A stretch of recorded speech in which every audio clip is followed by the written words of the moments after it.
Officer Ailo, kemudian Pak Nusron Wahid, Kepala BNP 2 TKI, kemudian dari Kemenaker, dari Pak Hanif mewakilkan kepada yang terhormat Pak Nyoman Darmanta, Kepala Subdit Penempatan Tenaga Kerja Luar Negeri.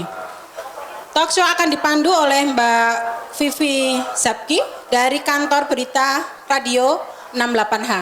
Saya persilahkan Mbak Vivi, monggo waktu dan tempat. Terima kasih Mbak. Saya ingin mengajak para narasumber untuk menuju ke tempat diskusi. Mohon kesediaannya yang terhormat Bapak Nusron Wahid, Pak Nyoman Darmanta, lalu juga Pak Irham Saifuddin dari Ailo, dan juga semuanya saya mohon kesediaannya untuk naik ke tempat diskusi. Hadirin, diskusi hari ini mungkin agak ringkas karena kita mulai sedikit terlambat ya. Nanti kita akan diskusi dulu sekitar 30 menit. Lalu kita akan membuka tanya jawab ya untuk diskusi bersama dengan Anda yang ada di ruangan ini.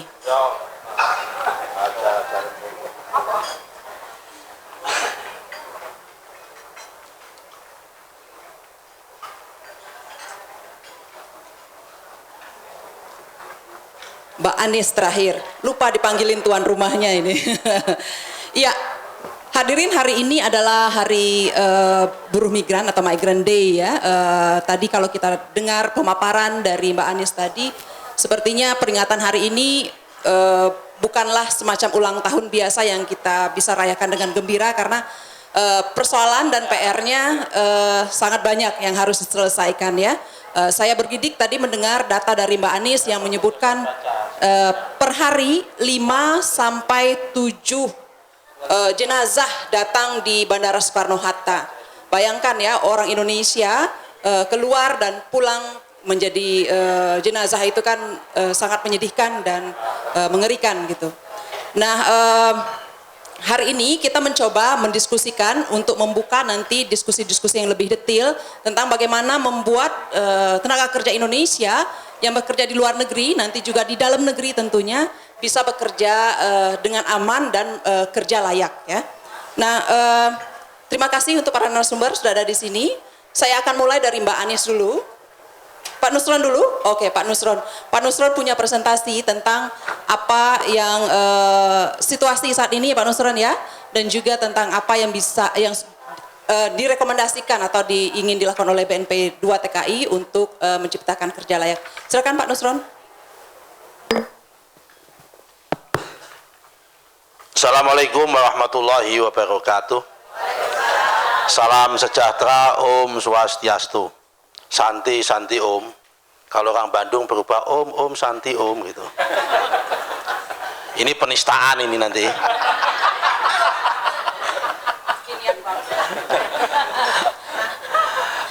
Mbak Anis yang kami hormati, Mas Irham, Pak Nyoman yang kami hormati dan kami banggakan, dan bapak-bapak, ibu-ibu sekalian.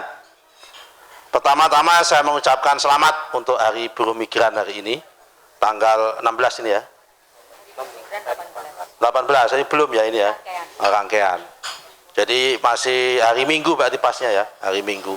Ya, moga-moga apa namanya bonus daripada Hari Buruh Migran ini tanggal 17 Indonesia bisa menang melawan Thailand.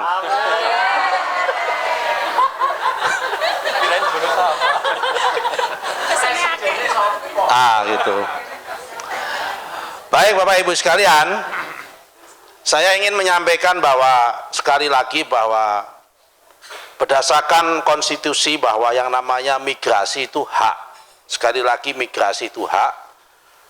Karena itu anak hak di Indonesia itu tidak mempunyai satu tanda petik pendekatan kebijakan yang disebut dengan labor export. Berbeda dengan Filipina. Filipina itu memang mempunyai pendekatan labor export.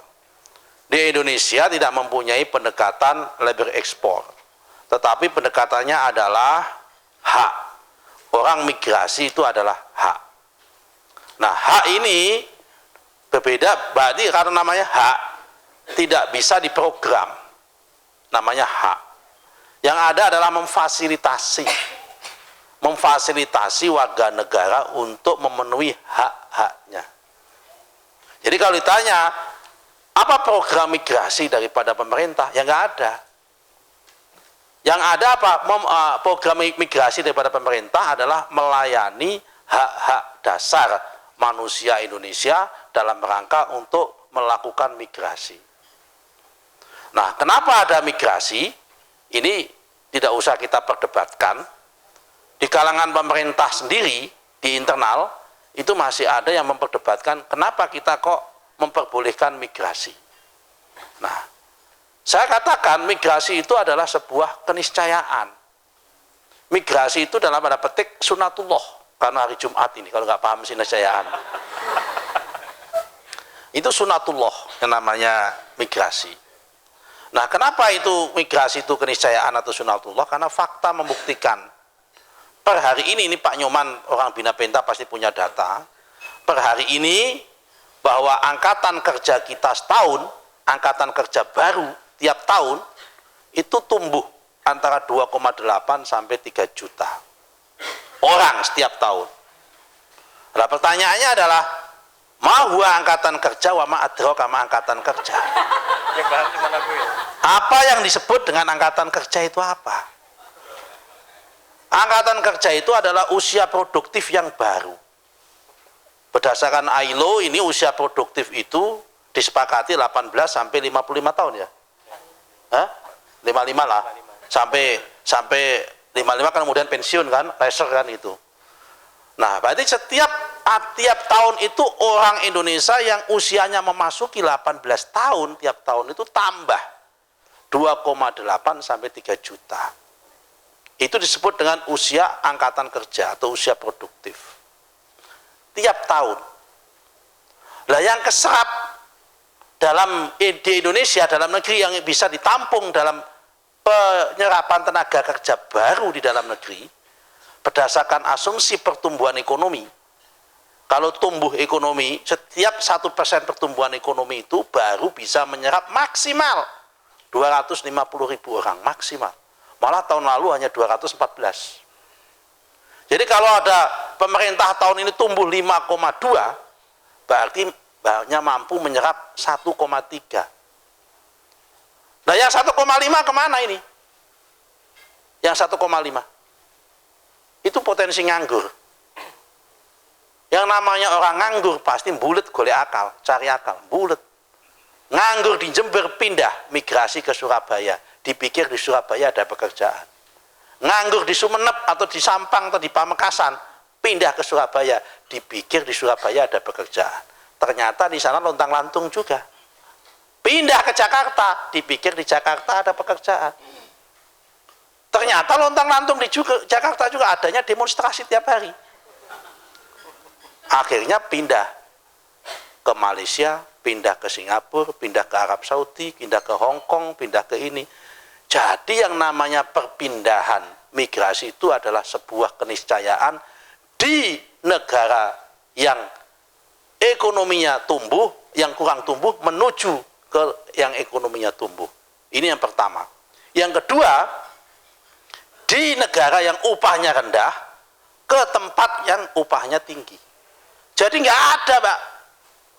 Orang kok migrasi dari Malaysia ke Blitar itu nggak ada. Kenapa? Upahnya di Blitar lebih rendah daripada upahnya di Malaysia. Jadi makanya hari ini saya kadang-kadang nggak masuk akal saya kok ada isu mengatakan ada tenaga kerja Cina di Indonesia ratusan ribu itu nggak masuk akal di saya. Kenapa? Upah di Cina lebih mahal daripada upah di Indonesia. Jadi nggak mungkin orang Cina datang ke sini itu bekerja ngapain? Nggak mungkin itu. Jadi Bapak Ibu sekalian, ini harusnya Pak Nyoman yang menjelaskan, jangan mau dihasut dengan isu-isu seperti itu. Ini. Nah, karena migrasi itu adalah hak, tugas pemerintah adalah memfasilitasi, maka yang harus dilakukan oleh pemerintah hanya 3 hal. 3 hal untuk penguatan perlindungan itu. 3 hal yang dilakukan. Yang pertama, prosesnya jangan terlalu panjang dan lama. Karena kalau terlalu panjang dan lama akan menimbulkan unprocedural atau ilegal atau gelap, dah itu aja. Bahasa kasarnya begitu. Tapi bahasa kerennya unprocedural. Bahasa gelap, bahasa kasarnya TKI ilegal, TKI gelap. Yang tidak resmi, tidak terdaftar. 90% TKI atau buruh migran yang bermasalah di luar negeri, 90% adalah TKI yang ilegal atau unprocedural. Kecuali di Timur Tengah. Itu kasus lain Timur Tengah, karena memang undang-undang di sana. Hukum dan adat istiadat di sana kalau di Timur Tengah. Tapi yang di sini, itu yang di luar Timur Tengah, 90% kasus-kasus besar itu terjadi yang ilegal dan unprocedural. Tadi Mbak Anies misal, waktu pidato, di grup saya baca, tentang kapal tenggelam misal. Kan nanti ngomong tenggelam kan? Yang di ini, setahun itu 3 kali. 4 kali ya? Ya. Yang kejadian pertama, oh itu kan akhir tahun bulan Desember, jangan dihitung dong tahun lalu itu, masih tahun lalu itu Mbak. Meskipun penanganannya ada di bulan Januari awal ya, tapi kejadiannya kan akhir tahun lalu itu 3 kali ya udah 4 kali lah ikut tidak apa-apa. Nah itu semua, mohon maaf, itu semua juga ilegal. Kenapa? Karena dia kalau balik ke Indonesia lewat jalur resmi kena biometrik. Karena yang di imigrasi itu di blacklist 5 tahun nggak bisa balik. Kalau nggak bisa balik nanti sandang pangan saya gimana, anak saya masih kecil, masih butuh kiriman duit. Karena itu dia baliknya lewat kapal-kapal tikus, kapal-kapal barang tenggelam. Ini semua kenapa terjadi yang TKI yang ilegal tersebut, tanda petik, unprocedural? Karena menjadi TKI yang legal butuh waktu yang lama, sampai 6 bulan, dan biayanya mahal. Betul kan? Nah, langkah pemerintah mau nggak mau Pak Nyoman harus membuat diregulasi. Prosesnya diperpendek. Saya sudah melakukan banyak diregulasi, dari 13 dokumen, saya ringkes menjadi 3 dokumen. Saya usul konkret aja di hari ini, Pak Nyoman harus mengubah Permen nomor 22. Karena apa? Di aturan-aturan ini di Permen semua. Misal, izin kepala desa, izin kepada dinas, izin sama ini, bahasanya jangan dikasih izin. Bahasanya pemberitahuan aja. Karena kalau bicara izin, mohon maaf, ujungnya duit. Di Indonesia ini, saya punya catatan, nanti tak bacain satu-satu. Izin biaya markup menguap TKI itu dari A sampai Z, mulai dari izin kepala desa, izin dinas, izin imigrasi, izin ini, dari biaya sesungguhnya itu menguap antara 4,1 juta sampai 8 juta. Oh, tak teliti semua itu. Misal contoh paspor tertulis 110, di lapangan nggak ada, pasti pakai calo 450, dan itu beda-beda. Kalau di mana, di Ponorogo sekian, di Cirebon sekian, di ini sekian, di ini sekian. Kemudian daftar ID, datang lagi, diwajibkan untuk datang, itu juga duit lagi. Itu satu orang dihitung 250.000 kalau di Indramayu. Kalau di Subang itu sekitar 300.000, kalau di Madiun sekitar 400.000, kalau di Malang sekitar 350.000. Lengkap, saya punya datanya. Jadi tak total biaya A sampai Z ini minimal 4,1 sampai 8 juta. Ini biaya pungli, ya kan? Dulu di tempat saya ada pungli juga, biar nanti masuk biaya koordinasi BNP 2 TKI ada dulu 1 juta, biasanya begitu dulu ada. Tapi kalau zaman saya ini kok ada, tak tekek teman macam-macam itu. Kalau ada seperti itu. Tapi ini fakta di bawah sudah ada. Dan KPK udah tahu itu. Tinggal nunggu waktu. Yang di daerah-daerah ini. Dan itu ada kelompok yang mengkolek. Ada mafianya, ada calon. Termasuk Bapak Kepala Desa kan? Sudah ketahuan semua, kalau ada tanda tangan kepala desa berapa, 150.000 ada. Ya ada, jangan gratis di tempat sampean, tapi yang lain ada, saya bilang nggak ada. Oh, saya ini pemain, sama-sama pemain, Mas. Nggak usah ini gitu. Nah, kemudian nomor 2, jadi prosesnya ini, misal kayak ID, cukup, nggak perlu harus datang, kurangilah face office ini. Ya kan, ini tempatnya Pak Nyoman semua, kurangi face office supaya murah. Jadi kalau menggunakan yang namanya negara ini satu, mau kepala desa, mau camat, mau dinas, mau menaker, mau BNP 2 TKI itu satu. Jangan sudah izin di sini, izin di sini, izin di sini, izin di sini, izin di sini. Contoh, saya lagi protes sama Kapolri ini. Ini yang membuat ongkos biaya lagi. SKCK. SKCK itu harus, karena pergi ke luar negeri, harus mendapatkan SKCK dari Polda. Betul kan? Ya sak nakal-nakalnya TKI paling pitik paling nyolong ayam sak nakal-nakalnya TKI itu. Kalau yang ke luar negeri itu pengusaha kelas kakap mau pergi SKCK Polda pantas. Tapi kalau TKI ini mau di kampung paling nakal-nakalnya TKI itu paling apa sih? Ngembat sepeda. Betul kan? Kalau ngembat apa lagi yang diembat itu kok sampai SKCK sampai ke Polda itu? Polsek cukup harusnya. Tapi karena judulnya ke luar negeri, SKCK ke Polda. Bayangkan kalau orang Cilacap ngurus SKCK harus ke Semarang, berapa ongkosnya? Minimal tambah 1 juta lagi. Padahal kalau cukup di Polsek, paling cukup 100.000. Rokok 2 bungkus lah kira-kira. Kalau di Polsek kayak gitu. Nah, ini biaya. Kemudian yang kedua, cost structure. Itu menurut saya masih terlalu banyak biaya-biaya yang tidak perlu. Dan PR paling banyak di sini adalah biaya selubung. Jadi termasuk biaya calo. Kalau menurut saya satu, kita nggak usah munafik. Saat ini kan biaya-biaya ini dibungkus dalam bentuk pelatihan. Sehingga biaya pelatihannya itu 8 juta. Sama beli alat. Beli alatnya itu 2,5 juta. Setiap satu TKI ada baru beli alat-alat apa, saya bingung saya kadang-kadang gitu.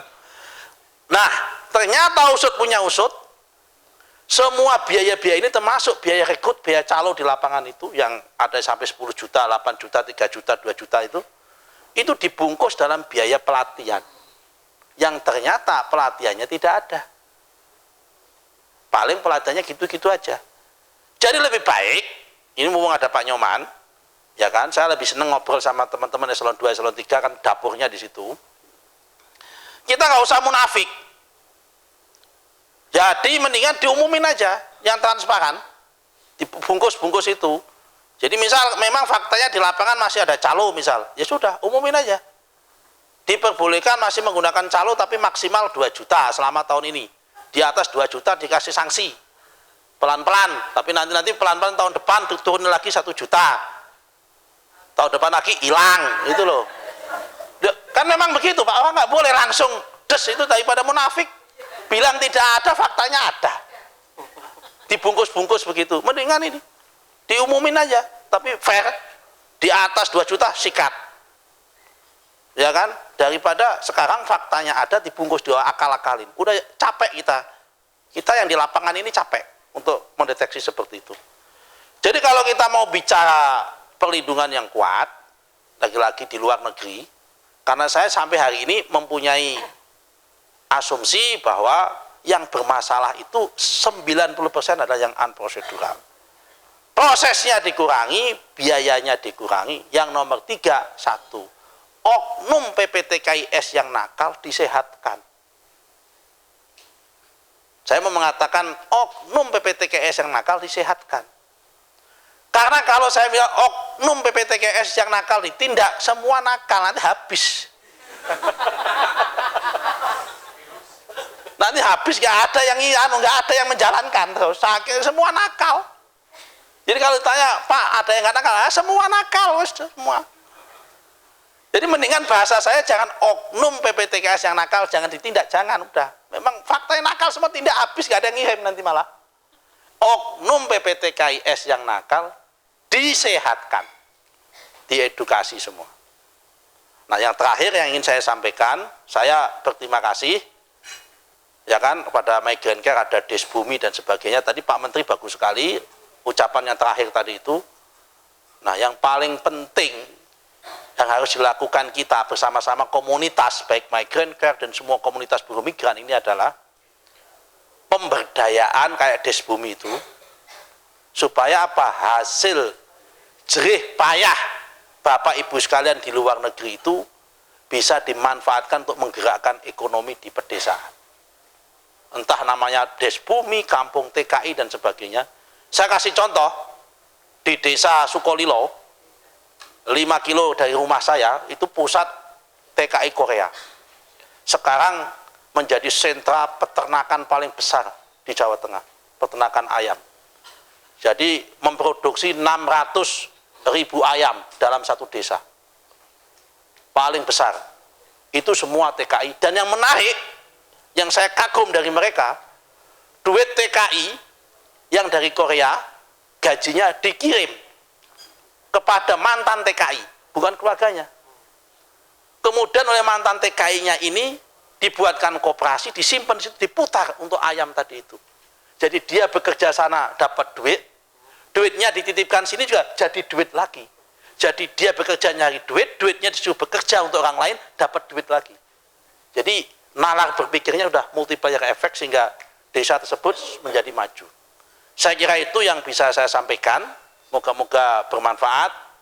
Sekali lagi saya mengucapkan terima kasih sama komunitas semua yang membantu pemerintah termasuk Migrant Care.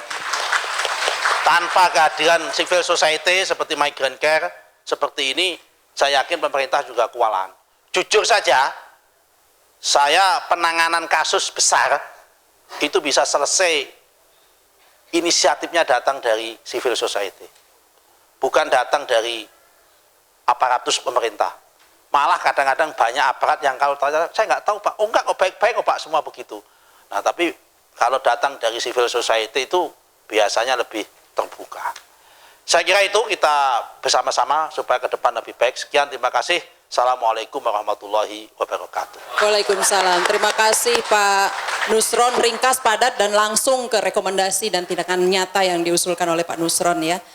Pak Nyoman, catatan PR-nya langsung banyak ini buat bahas di kementerian. Tapi sebelum ke Pak Nyoman, saya mau ke Mbak Anis dulu. Mbak Anis, tadi Pak Nusron kan sudah memberikan beberapa hal yang bisa dilakukan ya saat ini dengan cepat untuk memastikan migrasi berlangsung aman dan juga nanti tentu saja juga bisa dapat kerja yang aman juga ya untuk para buruh migran Indonesia. Nah, dari Migrant Care sendiri, bagaimana catatan-catatan Migrant Care soal kerja yang aman itu? Seperti apa sih persoalannya, sudah sedalam apa Mbak Anis? Silakan.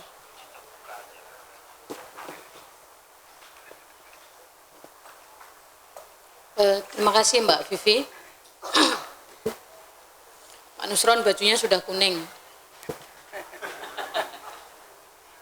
Awas nanti jarinya bergerak sendiri menunjuk angka tertentu ya. Tolong jangan diikuti.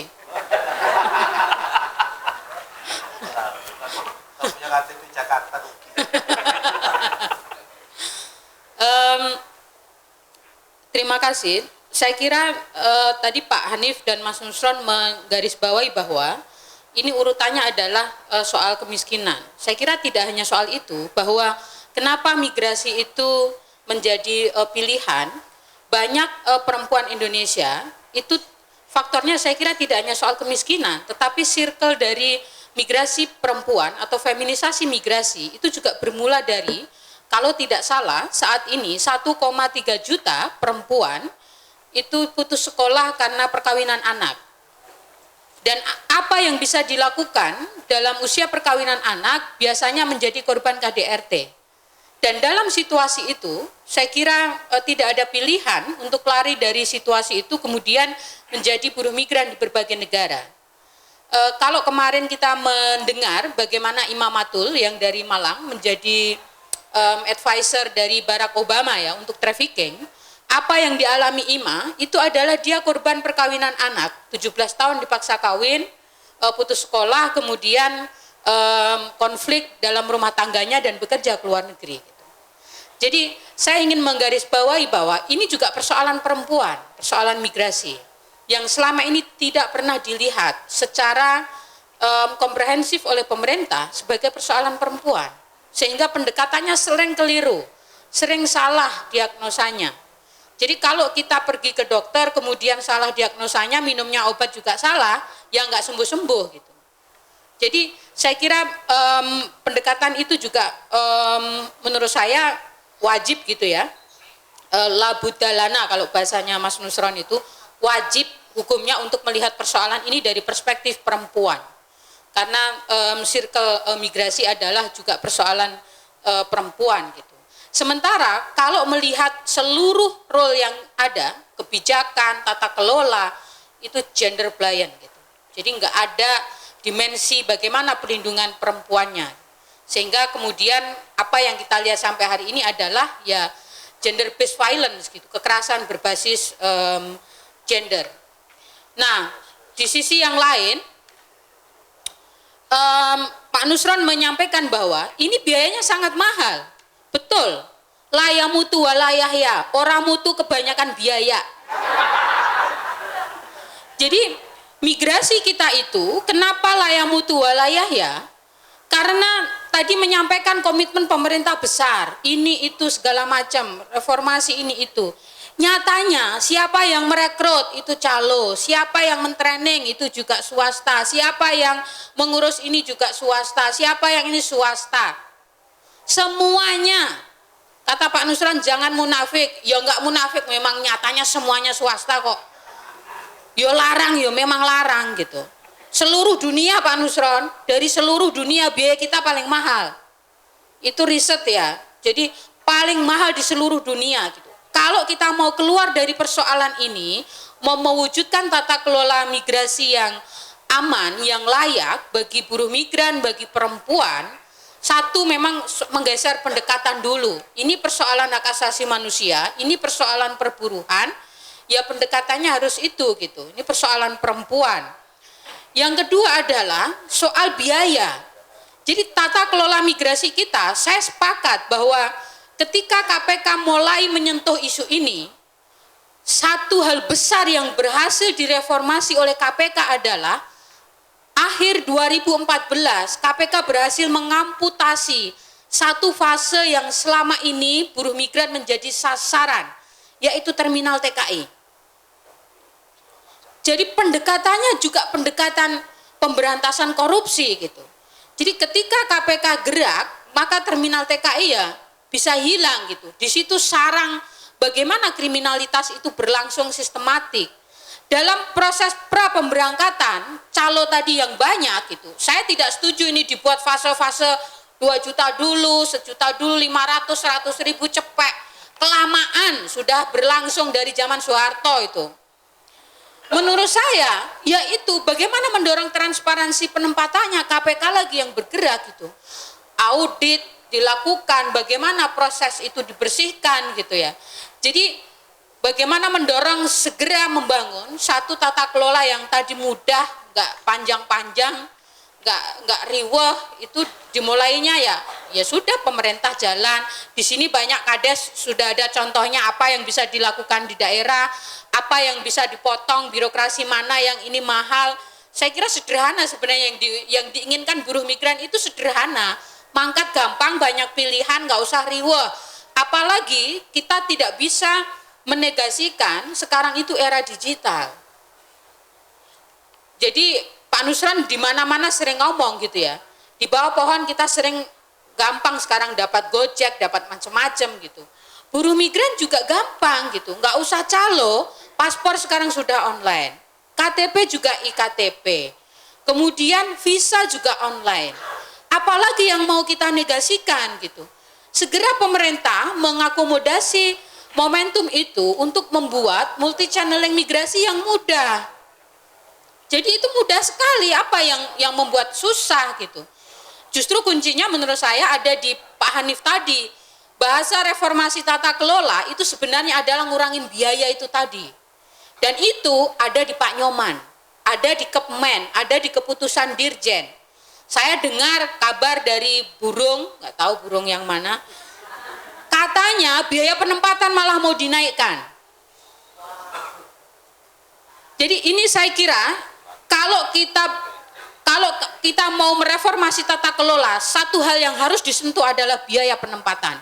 Begitu Pak Hanif punya willing, begitu Pak Nyoman punya komitmen untuk ini segera dikurangin, ya saya kira hal-hal lain itu akan menyusul gitu. Jadi jantungnya ini adalah eksploitasi, jantungnya macam-macam itu adalah di biaya penempatan yang mahal. Sehingga kenapa kita susah keluar dari jebakan.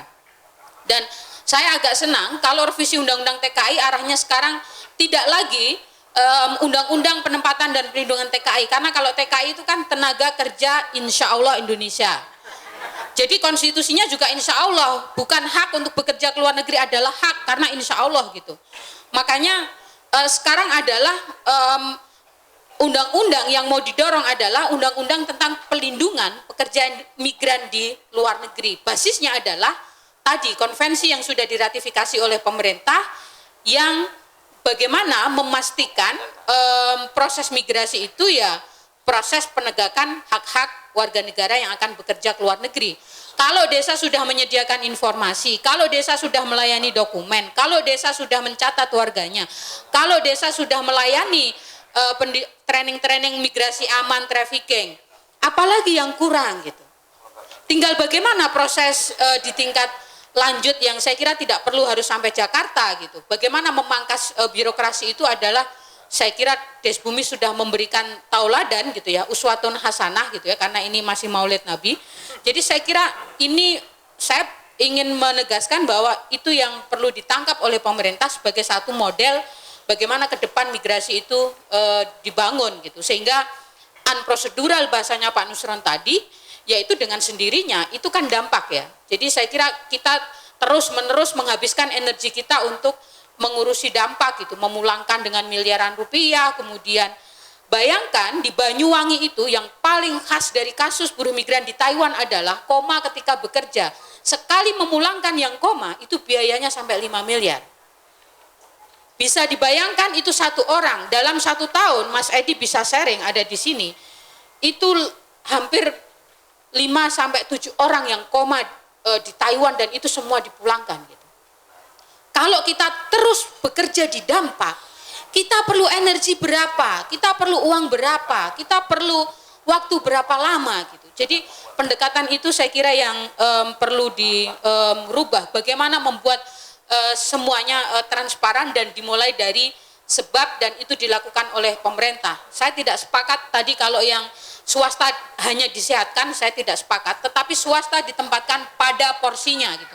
Uang itu dari A sampai Z-nya semuanya swasta. Kalau disehatkan nanti malah makin gemuk swastanya gitu.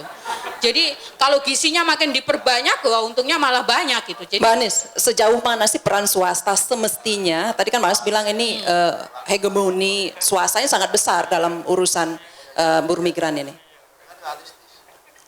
ya kalau berbasis undang-undang semua proses migrasi swasta yang melakukan Mbak, kecuali PAP. PAP itu pendidikan akhir pemberangkatan, seminar 8 jam, orang suruh dengerin A sampai Z yang saya kira keluar ruangan juga lupa semua gitu. Jadi belum pemerintah itu ada pelayanan yang dilakukan negara, G2G Pak Nusron itu pun hanya Korea dan Jepang. Berapa persen Pak Nusron yang tahu dari seluruh penempatan migrasi gitu. Jadi seluruh proses ini semua yang melakukan swasta. Pengawasan apakah artinya itu harus dipangkas swasta? Ya. Saya Baik. kira itu. Terima kasih Mbak Anis. Jadi kita sudah dapat 2 pandangan yang berbeda, tapi sebenarnya ada beberapa hal yang cukup sama ya soal pentingnya untuk memangkas birokrasi yang super panjang itu dalam urusan memberangkatkan tenaga kerja Indonesia. Saya ingin ke Pak Irham Saifuddin dari ILO sekarang. Tadi sudah lihat ya usulan-usulan dari BNP 2 TKI, dari Migrant Care ya. Nah, bagaimana Pak Irham Anda melihat persoalan tenaga kerja di Indonesia saat ini dan ILO, apa sih rekomendasinya untuk memastikan tenaga kerja Indonesia bisa kerja layak dan juga aman? Baik, terima kasih. Mohon izin Pak Nusron. Saya sebenarnya agak grogi kalau sama Pak Nusron karena beliau adalah senior saya di organisasi mahasiswa. Bedanya beliau ketua umum, saya wakil ketua cabang pun tidak seperti itu. Demikian juga dengan Pak Hanif, Mbak Anis, kami satu organisasi. Baik, tapi saya akan coba mewakili Direktur ILO gitu karena di undangannya seperti itu. Semoga tidak terlalu grogi. Semoga jadi direktur katanya. Baik, migrasi itu merupakan masih menjadi fenomena global di dunia dan ini semakin lama akan semakin menjadi fenomena global. Angkanya tadi sudah beberapa kali disebut. Angka total global migrant workers di dunia ada 150 juta, kemudian total international migration itu ada sekitar 232 juta. Nah, ini tentu ke depan angka ini saya perkirakan akan terus naik karena berbagai interaksi global yang juga semakin lama akan semakin bagus. Nah, ILO ini merupakan satu-satunya badan PBB yang memiliki mandat untuk menangani masalah-masalah ketenaga kerjaan dan dia satu-satunya organisasi PBB yang strukturnya adalah tripartit, di mana di dalamnya ada keterwakilan pengusaha, pemerintah, negara, kemudian pekerja. Nah, ILO memiliki mandat untuk melindungi semua pekerja, semua tenaga kerja, termasuk di dalamnya adalah migrant workers, tenaga buruh migran ya, melalui 4 prinsip fundamental. Yang pertama adalah non-diskriminasi, yang kedua kebebasan berserikat, kemudian berikutnya adalah umur minimum gitu ya, untuk dibolehkan bekerja, dan forced labor. Di ILO sendiri kita memiliki beberapa konvensi yang terkait langsung dengan migrant workers, yaitu konvensi nomor 97 mengenai migration for employment, kemudian konvensi 143 dan konvensi 181 mengenai private recruitment agencies. Nah, teman-teman sekalian, untuk menyingkat waktu, tadi juga Mas Nusron juga udah beberapa kali ngingetin saya ini harus Jumatan, harus balik Mauludan dan seterusnya. Nggak tahu ini excuse atau apa, tapi memang waktunya sudah sangat singkat. ILO tahun 2014 yang lalu dalam ILC yang 103 itu membahas, salah satunya adalah membahas mengenai agenda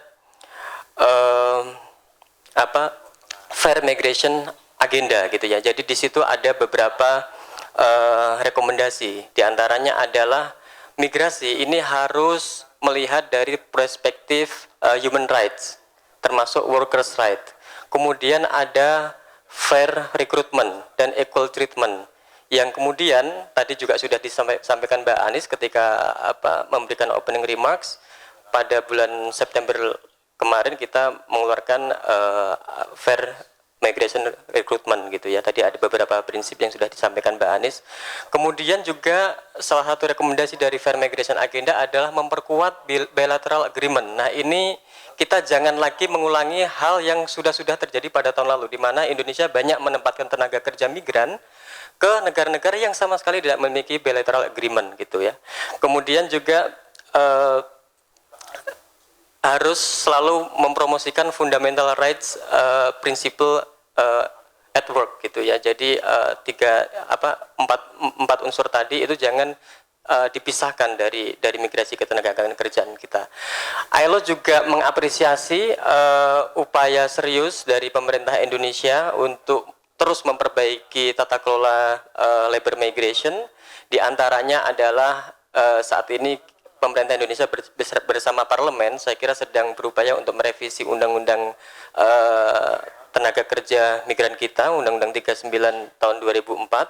Kemudian juga kami mengapresiasi beberapa waktu yang lalu pemerintah Indonesia juga meratifikasi konvensi ILO Maritime Labour Convention MLC, dan kami berharap bukan hanya MLC saja yang diratifikasi, karena kalau MLC itu merupakan untuk mereka yang bekerja di kapal dan sektornya lebih formal gitu, sementara banyak ABK kita itu di kapal-kapal penangkapan ikan, dan ini sebenarnya bukan MLC tapi di konvensi ILO yang lainnya, konvensi ILO 188 yakni mereka yang bekerja di perikanan atau kapal ikan seperti itu.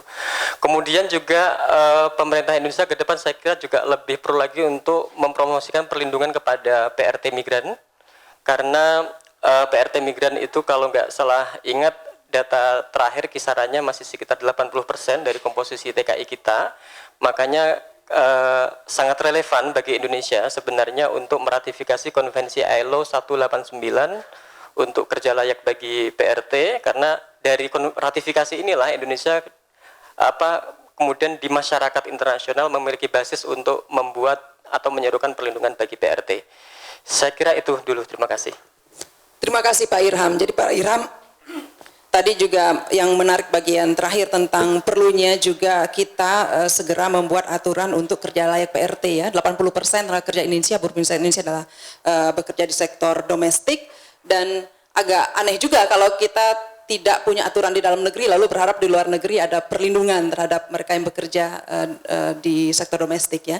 Nah Pak Nyoman ini tadi banyak catatan ya Pak ya, rekomendasi juga dan harapan yang sangat tinggi kepada Kementerian Tenaga Kerja untuk memimpin perubahan supaya penanganan buruh migran Indonesia ini lebih baik begitu. Mungkinkah tidak Pak? Karena kita kan, saya rasa saya sebagai orang yang dari media ya, kayaknya dari zaman dulu, zaman Mas Wahyu di Kop Bumi gitu, ketemu Mbak Anis gitu, yang kita bicarakan sebenarnya persoalannya itu saja ya Pak ya. Yang kita harapkan itu kan, mungkinkah melakukan sebuah tindakan yang drastis begitu untuk mengubah itu. Seperti rekomendasi Pak Nusron tadi tentang pemangkasan birokrasi, itu kan sudah bertahun-tahun lalu Pak dibicarakan. Apa sih yang direncanakan Kemenaker Trans saat ini untuk mengubah itu Pak? Apakah mungkin langsung pangkas, duduk bersama bareng gitu ya, lihat undang-undangnya mana yang masih layak, mana enggak, dicor-coretin begitu Pak? Silakan Pak. Baik, terima kasih Mbak. Assalamualaikum warahmatullahi wabarakatuh. Selamat siang dan salam sejahtera untuk kita semua. Yang kami hormati Pak Nusron, Mbak Anis, Pak Irham, Bapak Ibu sekalian, dan juga beberapa kepala desa yang hadir pada kesempatan ini sudah jauh-jauh. Itu menunjukkan komitmen kita dalam rangka perbaikan tata kelola penempatan dan perlindungan TKI. Dan kami juga secara khusus menyampaikan selamat Hari Migran, Buruh Migran Internasional yang ke-21 ya, pada tanggal 18 Desember 2016 nanti. Ada beberapa hal mungkin yang perlu kami sampaikan. Tadi Pak Menteri, Pak Nusron, dan Mbak Anis sebetulnya sudah menyampaikan secara gamblang kondisi, situasi, dan segala problema terkait dengan buruh migran kita yang akan bekerja ke luar negeri. Dan itu fakta yang terjadi. Nah, kami tidak ingin menambah dan memperpanjang lagi permasalahan-permasalahan yang terjadi di lapangan, tapi kami ingin menyampaikan upaya apa yang sudah dan sedang kita lakukan ke depan. Nah, pertama dari sisi momentum perubahan undang-undang tentang penempatan dan perlindungan 2004, itu ada beberapa hal yang memang secara prinsip yang sedang dilakukan. Tadi Pak Nusron sudah juga menggagas dan merekomendasikan beberapa hal, dan itu menjadi satu substansi yang dilakukan perubahan terhadap undang-undang penempatan dan perlindungan TKI. Nah, kami ingin menyampaikan, kami tidak tidak perlu malu untuk autokritik terhadap pemerintah, terhadap segala kekurangan, terhadap segala kelemahan dari sisi regulasi. Nah, dari sisi regulasi ini kalau kami boleh katakan bahwa penempatan pelayanan penempatan dan perlindungan TKI ini tidak bicara sektoral sebetulnya, tapi bicara program. Kalau program tadi Pak Nusron nggak setuju karena memang bekerja ke luar negeri ini adalah satu hak dan pilihan. Jadi pelayanan penempatan perlindungan ini sudah melingkup secara nasional. Jadi keterkaitan antara kementerian lembaga itu cukup banyak. Jadi Kementerian Ketenagakerjaan ini tugasnya mengkoordinir semua kementerian lembaga yang terkait di dalamnya. Dari hasil investigasi dan inventarisasi teman-teman Migran Care, itu ada sekitar 14 sampai 15 kementerian lembaga yang terkait di dalamnya. Nah, ketika ada masalah, yang menjadi tong sampahnya adalah Kemenaker dan BNP. Padahal ada lembaga-lembaga lain di sana. Bagaimana harus keluar masuknya tenaga kerja yang tanpa dokumen, itu pintu keluarnya ada di teman-teman di imigrasi. bagaimana sistem pelatihan, itu ada penganggarannya cukup besar ada di Dignas. Tapi kita tidak terjebak dalam problem-problema itu. Justru ini menjadi tantangan kita ketika ada perbaikan regulasi. Di undang-undang yang baru ada hal-hal prinsip yang sedang kita lakukan. Pertama dari sisi kelembagaan, kami setuju dengan Mbak Anies tadi bahwa di dua undang-undang tentang penempatan dan pelindungan itu memang orientasi bisnisnya sangat kental. Karena semua proses dari A sampai Z itu lebih banyak dilakukan oleh swasta. Dan ini tentunya bicara swasta, bicara bisnis, pasti ada biaya di sana. Dan bagaimanapun pemerintah mengatur biaya, sepanjang posisi paradigma kita menempatkan bahwa rekan-rekan yang bekerja ke luar negeri sebagai objek, sekecil apapun kita mengatur cost structure, itu akan berkembang di lapangan. Nah, di dalam undang-undang yang baru ada satu lompatan, mudah-mudahan ini disepakati nanti dari sisi semua lintas kementerian, bahwa kita akan menzerokan penempatan. Menzerokan. Jadi yang bisa dibebankan terhadap TKI itu adalah hanya 1 bulan gaji, sedangkan biaya-biaya yang lain kita akan dorong menjadi tanggung jawab pengguna. Ini menjadi konsep kita. Nah, kalau disetujui oleh semua Suruh lintas, janji nih sama Mbak Anies nih, ya. Pak. Beneran Pak, gitu ya. Ya, nanti bisa dilihat di draftnya. Bisa dilihat di draftnya. Ini menjadi, nah, di dalam pembahasan kita, karena ini kan bukan naker saja, Mbak. Ada Ampres, ada 6 kementerian lembaga. Ada rekan-rekan BNP 2 TKI, ada Kemnaker, Kemlu, terus ada Kementerian Hukum dan HAM. Itu konsepnya begitu kita tawarkan. Nanti kita masukkan ke DPR. Nah, tergantung nanti hasil penggodlokan kita di sana, dan kita perjuangkan itu. Nah, karena sejatinya setelah dilakukan review proses pelayanan oleh rekan-rekan BNP, sebetulnya semua biaya-biaya itu sebetulnya sudah menjadi tanggung jawab pengguna. Tapi menjadi pungutan lagi di dalam negeri sehingga jadi overcharging, double cost. Nah, ini konsep yang sebetulnya kalau menurut kami satu lompatan yang mudah-mudahan ini disetujui. Nah, yang kedua adalah masalah kelembagaan. Sekarang dengan adanya banyak kelembagaan yang terkait dengan pelayanan, penempatan, dan perlindungan ini, secara sadar kita akui, pasti ada gesekan. Pasti ada, ya istilahnya overlap, tumpang tindih, dualisme, tigalisme, empatlisme. Itu pasti terjadi. Nah, karena masing-masing lembaga ini pasti dipayungi oleh undang-undang tersendiri. Ketika kita minta misalnya rekan-rekan di imigrasi untuk memverifikasi setiap warga negara yang berangkat ke luar negeri dengan dalih apapun, teman-teman luar negeri berdalih, kami tidak punya kewenangan untuk menginterogasi. Sepanjang mereka memenuhi syarat administrasi, kewajiban kami untuk mengeluarkan. Karena hak untuk memperoleh paspor itu hak semua warga negara. Tapi bagaimana kemudian ketika mereka membuat paspor, mengajukan permohonan paspor untuk bekerja ke luar negeri, sementara kualifikasi syaratnya tidak terpenuhi, menjadilah di sana TKI yang unprocedural. Ini awal dari semua masalah. Nah, masalah-masalah inilah yang ke depan kami juga ingin dikawal oleh rekan-rekan sekalian, disentil oleh rekan-rekan sekalian, diberi masukan bagaimana sebetulnya regulasi yang berpihak kepada perlindungan tenaga kerja Indonesia ke luar negeri. Dan bisa dikawal, dan ini terbuka, dan di DPR juga sudah berlangsung beberapa kali raker, ada pembahasan, dan kita tidak memungkiri bahwa di internal pemerintah juga masih ada tarik ulur, tapi mudah-mudahan semangatnya dalam rangka perbaikan.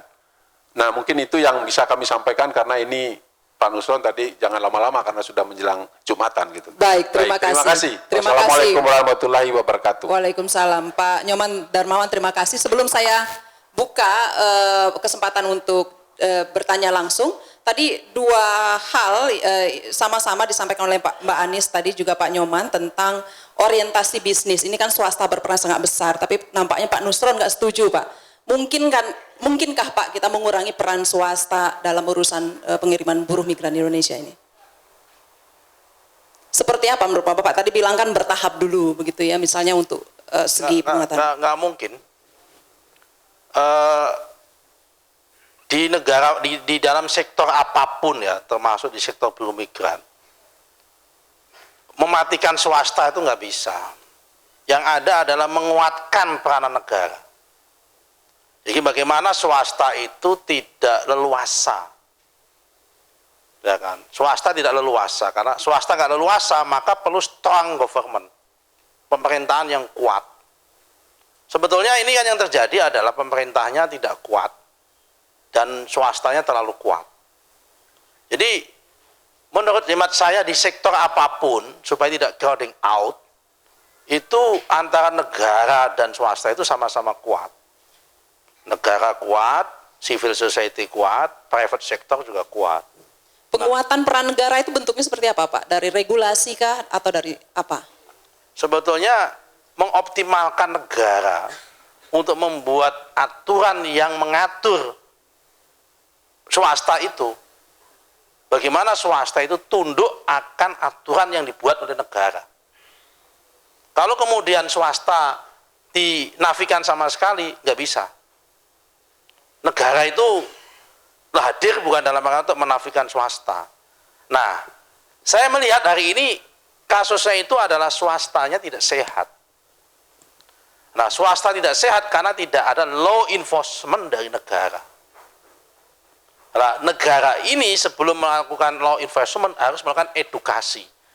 Edukasi itulah yang saya sebut dengan menyehatkan industri. Dengan edukasi. Bukan kemudian kalau menyehatkan berarti mereka tambah gemuk, itu tidak. Semua pasti akan menjadi nyaman kalau negaranya kuat, industrinya kuat atau private sektornya kuat, kemudian civil society-nya juga kuat. Nah ini menurut hemat saya ya, saya 2 tahun menjadi kepala BNP 2 TKI, memang saya mengakui negaranya ini masih lemah dibandingkan dengan peranan swasta yang terjadi. Kenapa terlalu lemah? Pertama, karena peraturan-peraturan yang dibuat oleh pemerintah, terutama undang-undang yang lama, nomor 39 tahun 2004 yang lagi direvisi ini, itu memang undang-undang yang sangat pro terhadap peranan yang sangat terlalu dominan kepada swasta dibandingkan negara yang lebih kuat. Nah, saya harapkan saya nggak muluk-muluk kok. Dalam undang-undang yang baru ini hanya bagaimana supaya antara negara, kemudian private sama civil society buruh migran itu menjadi equal standing, menjadi 3 pilar yang sangat kuat. Yang sejajar 3 pilar yang saling bisa duduk, ada tripartit di sini. Ini kan jarang. Ada pertemuan yang melibatkan pemerintah dalam hal ini apapun, misal mau Kemnaker, BNP 2 TKI dengan PPTKIS dengan civil society, dengan buruh migran bisa duduk membahas suatu masalah dengan transparan dan equal standing. Meskipun saya melakukan itu berkali-kali, tapi tetap tidak bisa ketemu antara satu dengan yang lain. Nah, di sini sebetulnya kemudian pemerintah berpihak. Keberpihakan pemerintah itu ada di mana? Dan itu semua dipayungi dalam bentuk undang-undang itu. Terima kasih Pak Nusron. Baik, waktu kita sangat ringkas, saya ingin membuka diskusi, langsung melempar kesempatan kepada floor untuk bertanya atau memberikan pendapat. Karena waktu kita sangat ringkas juga, mohon nanti pertanyaan dan juga pernyataannya dibuat juga ringkas. Silakan, ada? Baik, 1, 2, 3, 4. Kita mulai lebih dulu dari Bapak dari depan. Silakan. Ada mikrofon Pak, ada yang bisa bantu barangkali ya? Boleh ke depan aja Pak.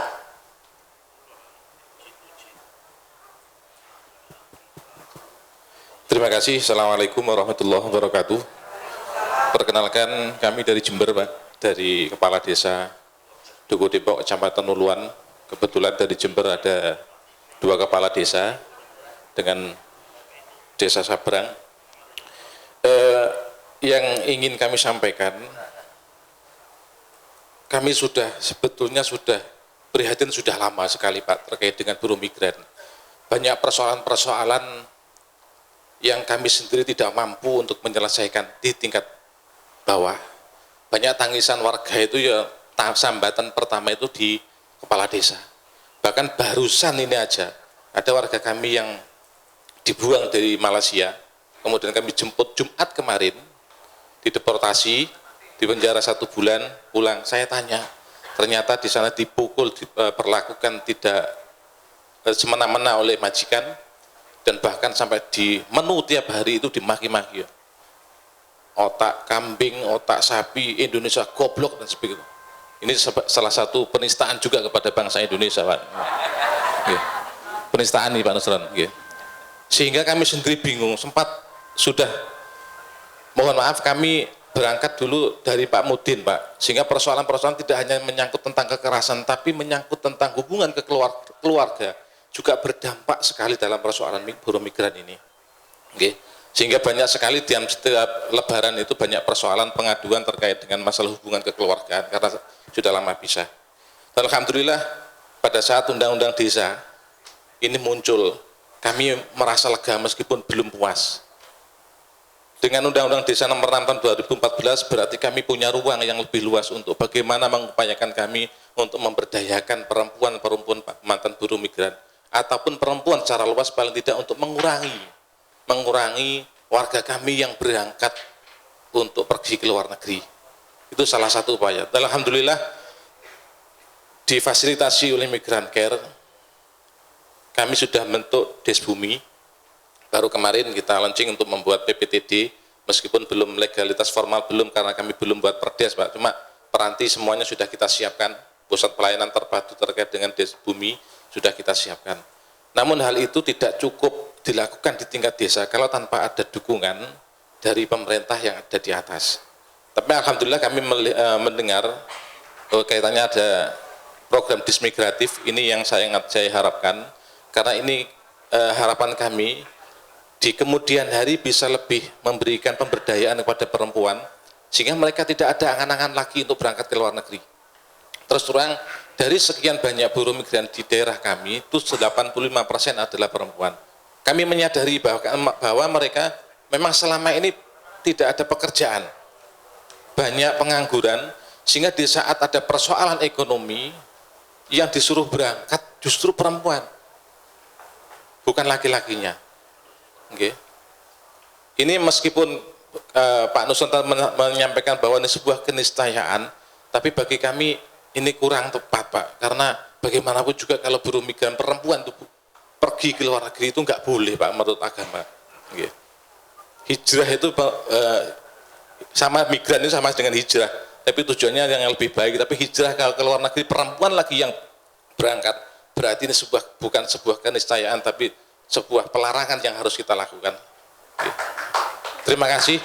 Dan harapan kami dari Kemenaker paling tidak untuk program-program berikutnya kaitannya dengan pemberdayaan perempuan ini segera dimunculkan sehingga untuk percepatan warga mantan buruh migran yang diawali dari mantan buruh migran ini bisa benar-benar membawa dampak positif di perempuan-perempuan di desa. Terima kasih. Assalamualaikum warahmatullahi wabarakatuh. Terima kasih Pak Miftah. Berikutnya kita tampung dulu dari tengah, Bapak, sebelum ke Pak Alex. Ya. Karena mikrofon tidak ada, mohon bantuan.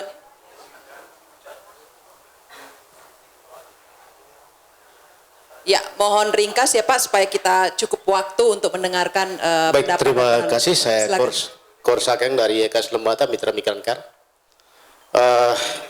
Yang pertama bahwa untuk Pak Nusron, bahwa swasta mesti disehatkan. Ya benar, tapi kalau sehatkan masih ada bibit penyakit, itu juga menjadi susah, Pak. Karena itu perlu dibersihkan. Itu perlu dibersihkan. Mengapa perlu dibersihkan? Karena ada bibit-bibit kolaboratif kejahatan antara pihak swasta dengan pihak-pihak lain, dengan pihak keamanan, aparatur lain, karena mengalir keru itu ngeri sekali. Dan disitulah momoknya yang terjadi. Konteks NTT, trafficking, kalau kita melihat beberapa tahun lalu trafficking di NTT, itu karena kerjasama kejahatan yang cukup padat dan susah untuk dibersihkan. Pihak keamanan juga masuk, swasta juga masuk, dan lain sebagainya. Bagaimana cara menyehatkannya? Nah, karena itu butuh regulasi yang benar-benar membersihkan. Jangan regulasi yang ada bolongnya.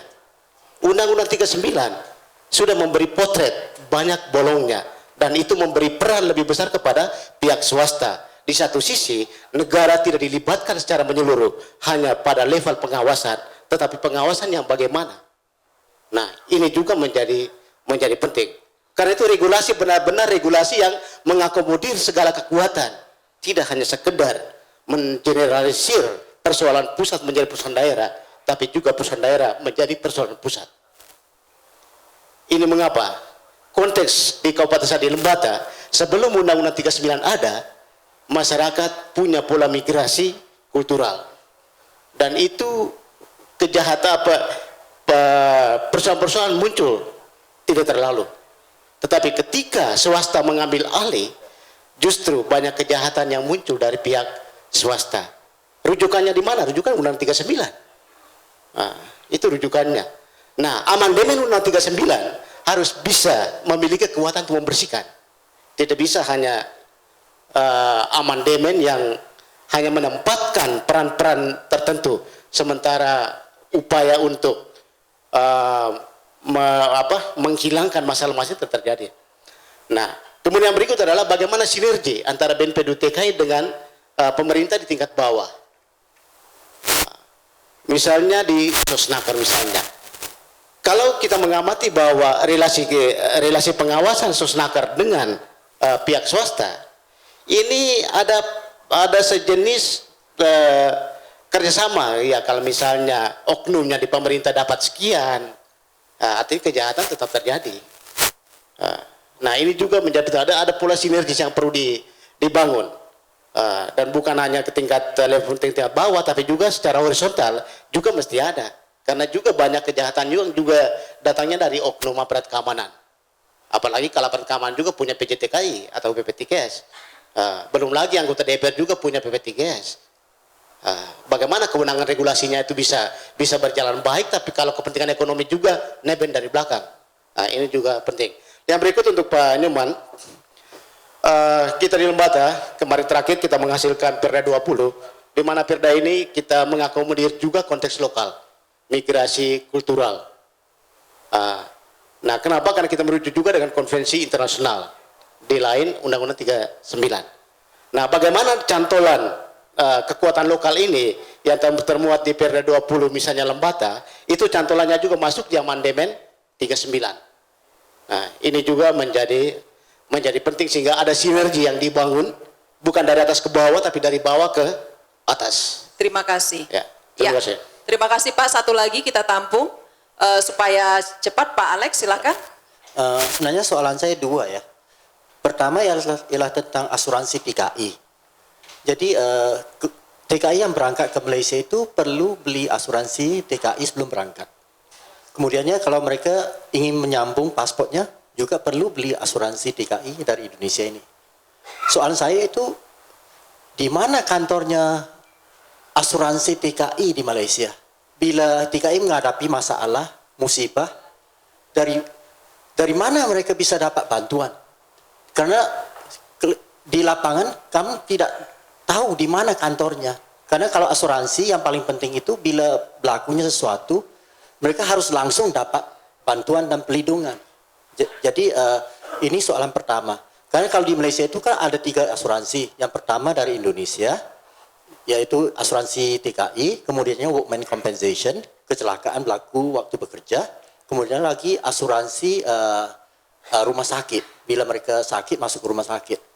Dan kita juga menghadapi banyak masalah TKI yang sakit dan telantar di rumah sakit, tidak punya biaya untuk bayar rumah sakit di sana. Dari mana kita bisa dapat bantuan? Karena mengikut protokol diplomatik itu tidak di bawah wewengannya KBRI. Ya, ini saya mohon perhatian dari Pak Nusron. Kemudian satu lagi yang agak saya rasa terganggu ya, yaitu tentang institutional sponsored trafficking.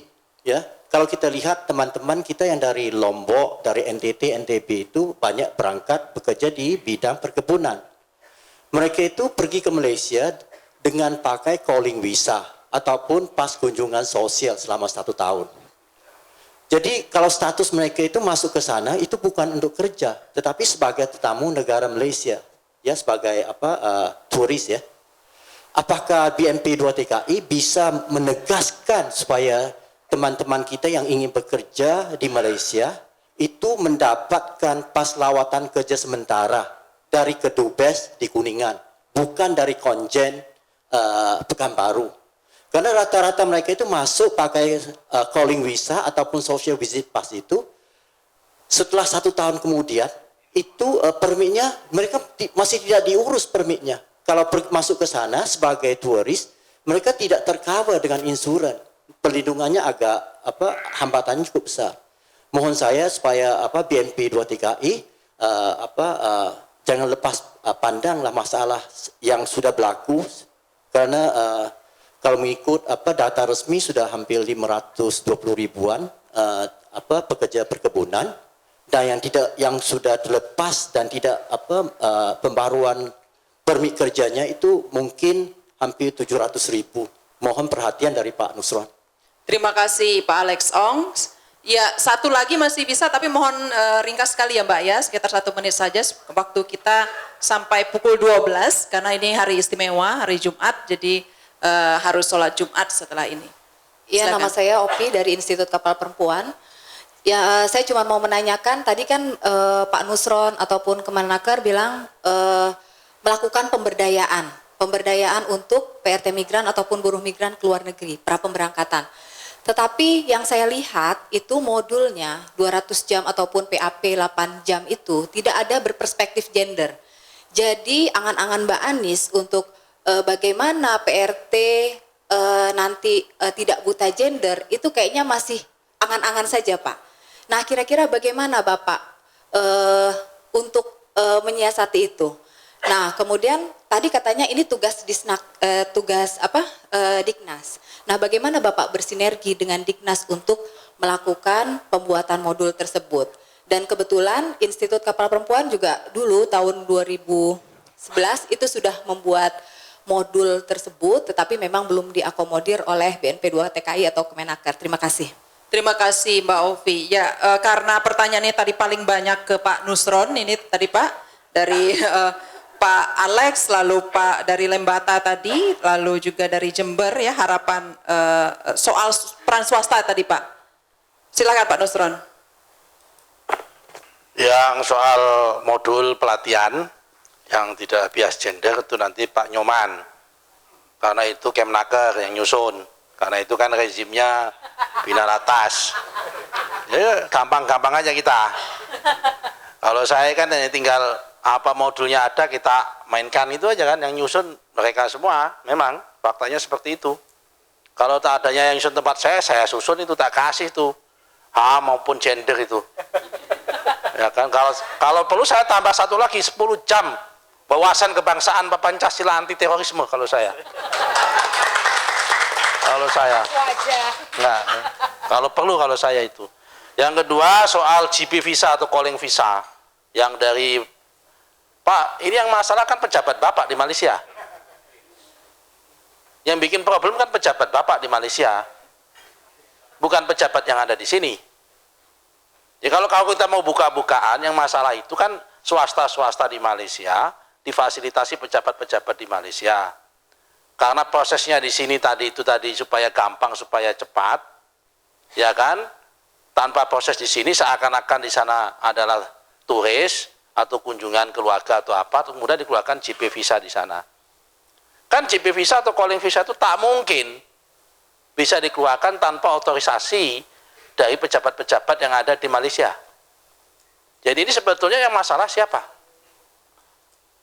Yang masalah kan pejabat Malaysia.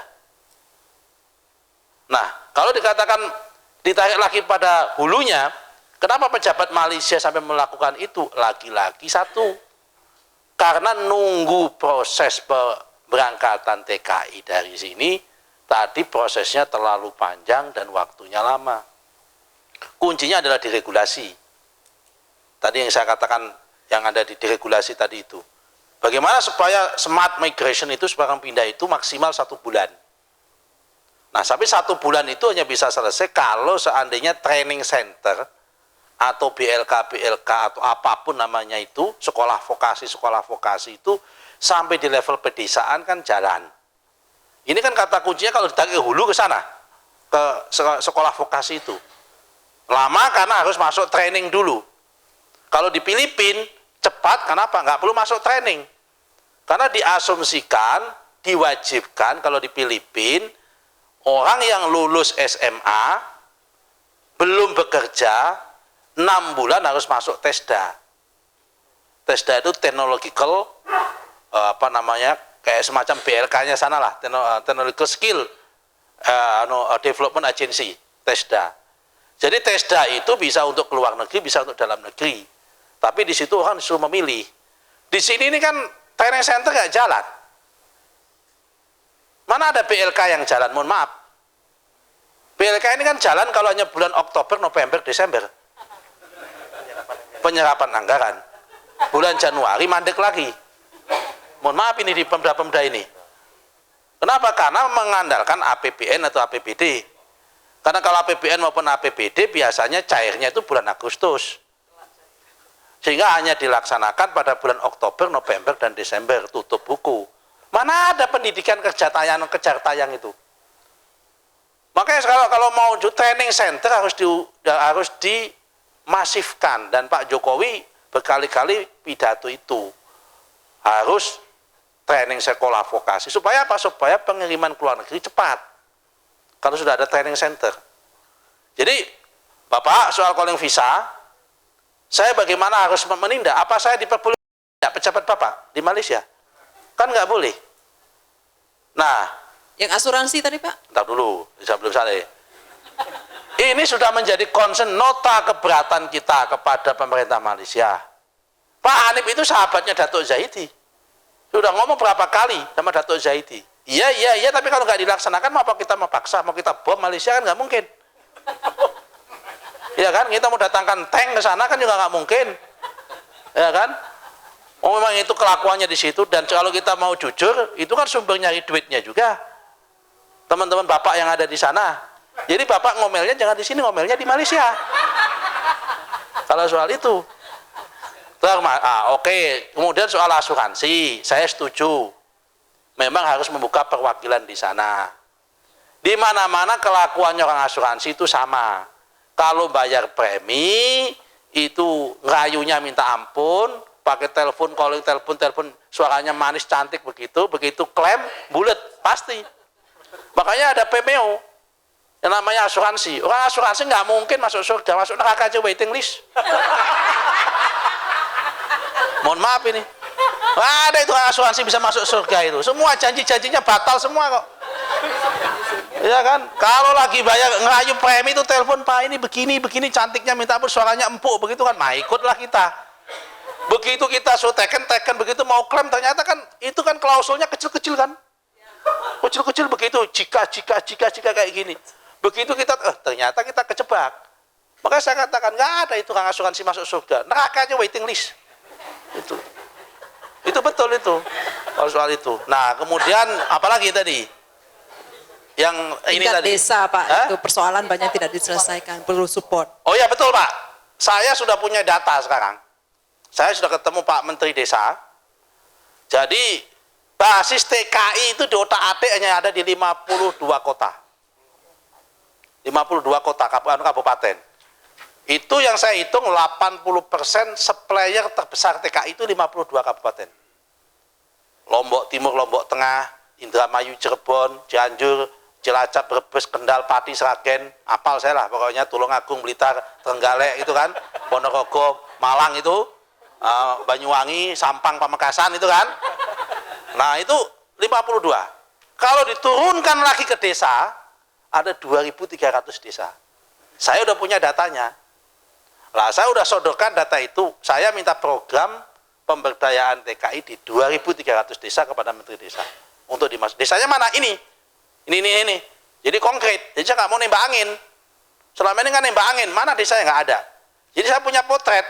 Dari 2.300 desa itu, Desbunyi punya 16. 41. Kampung TKI punya 164. BNI bangun 3 tempat. Ini kan masih kurang banyak memang. Uang ada 2.300. Nah, makanya itu kita perlu banyak partisipasi. Termasuk Bapak dari Malaysia tadi itu, tolonglah kalau mau ambil supply untuk pengiriman TKI Malaysia paling banyak, bangun di situ, kuasai 10 desa atau berapa desa lumayan kan, daripada itu nanti di situ. Nah, saya kira itu yang bisa saya sampaikan. Sekian, terima kasih karena udah waktunya mepet ini. Iya, terima kasih Pak. Sekarang langsung ke Pak Nyoman, silakan Pak. Ya, tadi soal jangkauan ke desa juga, lalu juga soal penyihatan swasta itu. Baik, terima kasih. Pertama dari Pak Miftah tadi ya, masalah kita juga sama sebetulnya. Dari memang sekarang sesuai dengan visinya Pak Presiden pembangunan dari daerah terluar dari desa. Kalau dulu kita punya pemberdayaan untuk masyarakat, tidak terlepas dari masyarakat biasa atau TKI. Kalau sekarang kita lebih konkret, Pak. Jadi kita ada namanya des migratif. Jadi desa migran produktif. Jadi sudah ada pilot project 50 desa yang sedang akan dikembangkan. Di sana akan mengkait beberapa kementerian. Ada Kementerian Desa, Kementerian Koperasi, ada Kemnaker, dan ada PPA, Pemberdayaan Perempuan dan Anak. Dan kita juga menggandeng beberapa bank, jadi biar bisa memasukkan CSR-nya. Jadi produk apa yang akan nanti disampaikan di sana? Pertama, kita akan mengedukasi masyarakat. Terlepas dari mereka ada keinginan berangkat atau tidak, kita akan melakukan edukasi, verifikasi terhadap dokumen yang akan mereka penuhi dalam rangka itu. Yang kedua, dari sisi kewirausahaan. Kita akan mengedukasi bagaimana akan bisa muncul wirausaha-wirausaha baru yang memanfaatkan potensi daerah di sana. Nah, yang ketiga mungkin nanti ada istilahnya Pak Menteri itu Center of parenting.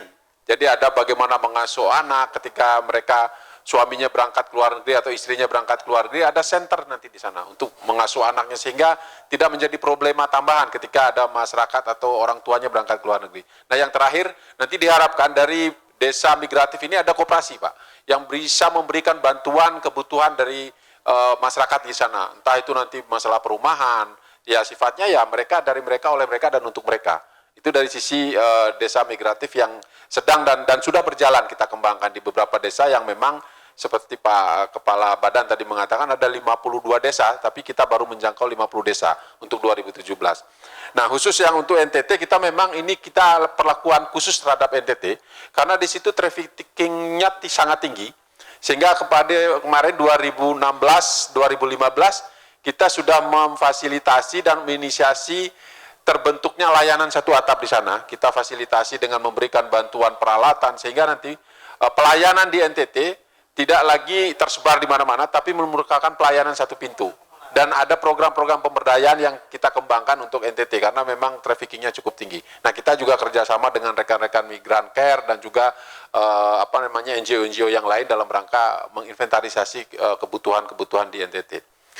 Dan yang masalah asuransi, ya memang tadi sudah disinggung oleh Pak Kepala Badan, memang asuransi menurut Undang-Undang 39 kan sesuai dengan kontrak. Jadi kalau kontrak 2 tahun dia akan memperpanjang, akan membayar sejumlah premi yang sesuai dengan permen asuransi. Ketika nanti perpanjangan kontrak dia akan membayar lagi. Lalu bagaimana kemudian ketika nanti perpanjangannya di sana? Nah, kemarin kami baru habis mengundang teman-teman Adnaker bahwa di Malaysia itu sudah ada perwakilan dari semua asuransi sekarang. 3 konsorsium asuransi sudah terbentuk di Malaysia. Kalau memang ada rekan-rekan TKI yang sudah habis masa kontraknya dan memperpanjang untuk bisa membayar premi, sudah ada di sana. Nah, terlepas dari nanti bagaimana proses klaimnya itu, ya itu yang seperti yang disampaikan oleh Pak Nusron. Jadi teman-teman asuransi itu hanya semangat pada saat menserok preminya, ketika klaim itu agak susah. Nah, sehingga ada konsep di dalam undang-undang yang baru untuk merubah konsep asuransi ini menjadi BPJS Ketenagakerjaan. Sehingga nanti ada benefit yang diperoleh oleh TKI ketika mereka sudah selesai masa kontrak. Kalau konsepnya asuransi, ketika mereka selesai masa kontrak nggak ada masalah, preminya hilang, tidak ada yang bisa diharapkan. Tapi ketika pola BPJS, skema BPJS yang dilakukan, habis kontrak mereka masih punya tabungan, entah itu jaminan hari tua atau mungkin uang dana pensiun, itu masih bisa. Mungkin itu, Bu. Terima kasih. Terima kasih. Mudah-mudahan sudah mencakup semua pertanyaan dari audiens tadi ya. Sebagai penutup, saya ingin Mbak Anis dan juga Pak Irham untuk memberikan sekitar 1 menit barangkali masukan dan atas tadi pertanyaan-pertanyaan itu. Silakan. Ya, yang pertama saya kira tadi Pak Nusron berkali-kali menggarisbawahi bermigrasi itu hak ya. Jadi setiap warga negara, laki-laki perempuan tidak boleh dilarang untuk pergi ke luar negeri. Yang menjadi kewajiban negara memastikan mereka bekerja secara aman gitu. Jadi Desbumi dibangun, inisiatif-inisiatif lain dibangun, itu tidak untuk mengurangi orang yang berangkat, tetapi memastikan bagaimana mereka berangkat secara aman. Yang kedua, saya kira soal swasta, apa yang ingin kita dorong adalah breaking the monopoly, mengakhiri monopolinya. Mati urip, TKI itu nggak punya pilihan, hanya PPTKIS gitu. Sementara tadi Pak Nusron menyampaikan semuanya nakal gitu. Jadi sudah tahu pasti akan bermasalah. Yang ingin kita dorong adalah mengakhiri monopolinya, dibuat mekanisme multi yang ada pilihan-pilihan lain gitu, sehingga tidak hanya satu yang bisa dipilih oleh buruh migran gitu. Dan kita ingin dorong bahwa G2G itu ya tidak hanya untuk Korea, Jepang, tetapi bagaimana justru penempatan PRT yang lebih vulnerable, yang lebih rentan itu ditangani oleh pemerintah. Saya kira itu. Terima kasih. Terima kasih Mbak Anies. Pak Irham, silakan. Ya, langsung saja singkat. Saya kira kami perlu mengingatkan kepada stakeholder di Indonesia, terutama pemerintah, bahwa ada beberapa sektor di TKI ini yang paling rentan. Yang pertama adalah sektor pekerja rumah tangga migran, di mana ini mendominasi, gitu ya. Jadi ke depan saya kira kita harus menyiapkan perangkat perlindungan, termasuk juga agenda ratifikasi konvensi ILO 189 itu sudah harus terus didiskusikan dengan melibatkan pihak tripartit gitu ya. Kemudian yang sektor yang rentan yang kedua adalah mereka yang bekerja sebagai anak buah kapal, terutama kapal-kapal penangkapan ikan, dan ini relevansinya adalah dengan konvensi ILO 188. Kemudian pekerja migran rentan yang berikutnya adalah pekerja migran di sektor perkebunan, karena ini jumlahnya juga cukup signifikan dan banyak sekali melibatkan trafficking, terutama mereka-mereka dari NTT, NTB ke Malaysia. Saya kira itu. Terima kasih. Terima kasih Pak Irham. Ya, hadirin, demikian diskusi kita kali ini. Mohon tepuk tangan untuk semua narasumber. Dari perbincangan tadi kita sudah lihat ada banyak hal, sedikit gambaran atau peta tentang persoalan buruh migran di Indonesia. Semoga itu nanti bisa menjadi bekal dan dibahas dalam diskusi tematik paralel yang akan berlangsung setelah Jumatan dan istirahat makan siang. Sekali lagi terima kasih untuk Pak Nusron, Pak Nyoman, dan juga Pak Irham dan Mbak Anies. Dengan demikian saya pamit dan kembali menyerahkan acara kepada MC. Terima kasih. Ya, terima kasih Mbak Vivi, terima kasih para narasumber, Pak Nusron, Mas Irham, Pak Nyoman, terima kasih Mbak Vivi, terima kasih Mbak Anies.